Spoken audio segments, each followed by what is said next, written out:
Madame, mademoiselle, monsieur, bonsoir. Bienvenue ici à Saint-Étienne au stade Geoffroy-Guichard pour cette 38e et dernière journée du championnat de football de première division qui oppose ce soir l'association sportive de Saint-Étienne à l'équipe du Sporting Club de Toulon. Le match qui vient de commencer sous la direction de l'arbitre monsieur Salon, assisté aux touches de monsieur Kaiser et de monsieur Tournegros. On espère en tout cas que ce sera un bon match. C'est vrai que les Verts, dans quelques jours, affronteront sur cette même pelouse de Geoffroy-Guichard l'équipe de Montpellier en demi-finale de Coupe de France. Et c'est vrai qu'aujourd'hui, c'est une belle manière de préparer cette fabuleuse rencontre que surnommait Christian Saramagna de finale avant la lettre entre l'équipe de Saint-Étienne et celle de Montpellier. Il est certain que ces deux joueurs doivent connaître par cœur les coins et les recoins du stade Mayol, de même que leur vestiaire, parce que c'est vrai que ces deux défenseurs ont participé depuis plusieurs années déjà à la construction du palmarès toulonnais. Attention à ce centre! Et c'est un premier but! Premier but après ce centre de Philippe Berghuis. Et ceci dans un silence quasi général. C'est vrai que l'on n'avait pas prêté attention à ce centre de Philippe Andiani.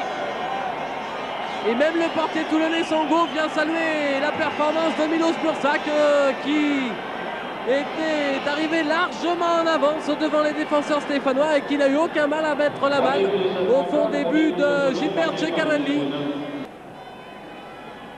Thierry Couraud, il va jouer peut-être avec Philippe Tibeuf, non. Et il se fait contrer, voulant partir un petit peu tout seul.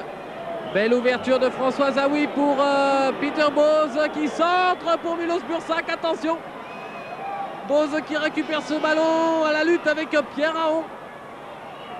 Il va finalement donner derrière lui pour Patrice Marquet qui va centrer, tête de Johnny Sivbeck, mais récupération de Peter Boz, une défense stéphanoise à l'ouvrage en ce début de match et qui n'arrive pas bizarrement à contrer. Pierre Aon aux commandes de ce coup franc. Au second poteau pour la tête de Philippe Tibeuf, but! But de Philippe Tibeuf à l'instant pour la FC Saint-Étienne, coup franc parfait de la part de Pierre Aon. Et Philippe Tibeuf qui met la balle de la tête au fond de filet. Et mon Dieu que nous les comprenons. Attention à cette descente sur la droite de Béringuet, ce centre et cette bonne prise de balle. Applaudi comme il se doit de Gilbert Ceccarelli.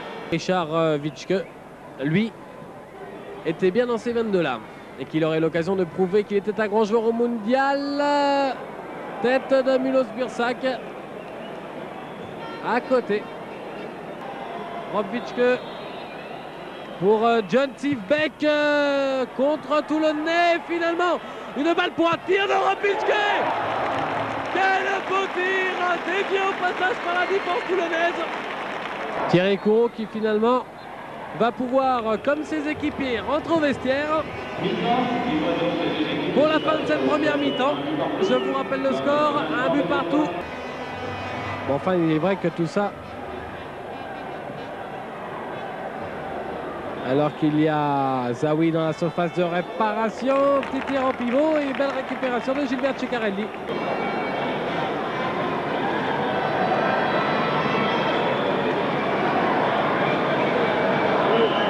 Et des Toulonnais qui s'infiltrent bien dans la défense stéphanoise. Oh là là là là là là. Un excellent centre toulonnais.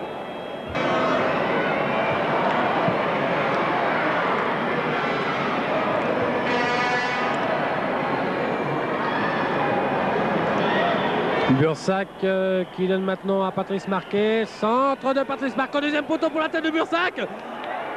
Et c'est le but! But de Toulonnais à l'instant.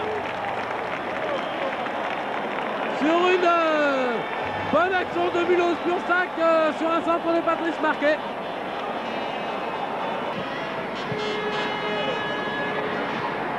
Philippe Thibeuf. Alain Guéguerre pour Philippe Cuervo. Et son goal finalement qui sort au devant du jeune attaquant stéphanois.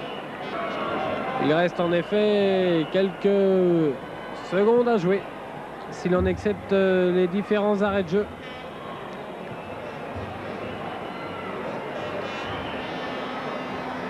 Qui se sont déroulés pendant cette rencontre. Et bien voilà. Fin de match qui se termine un petit peu normalement, je dirais, sous les sifflets du public stéphanois. Ce qu'on peut en dire, eh bien, c'est que il y a eu ce soir 3 buts, 2 côtés toulonnais, un côté stéphanois. Que ce sont les joueurs de Courbis qui avaient ouvert la marque par l'intermédiaire de Milos Bursak en début de match. Que Thibeuf avait égalisé sur un coup franc de Pierre Aron d'une tête assez sympathique. Et puis qu'ensuite, eh bien, les Toulonnais avaient repris l'avantage dans ce seconde mi-temps par l'intermédiaire de Patrick Collot rentré en cours de jeu. Pour le reste, eh bien, un match un petit peu soporifique. Espérons que contre Montpellier jeudi prochain, le 24 pour être précis, les Stéphanois sauront prouver à leur public que dans les grandes occasions, ils sont là et sont bien là pour la finale.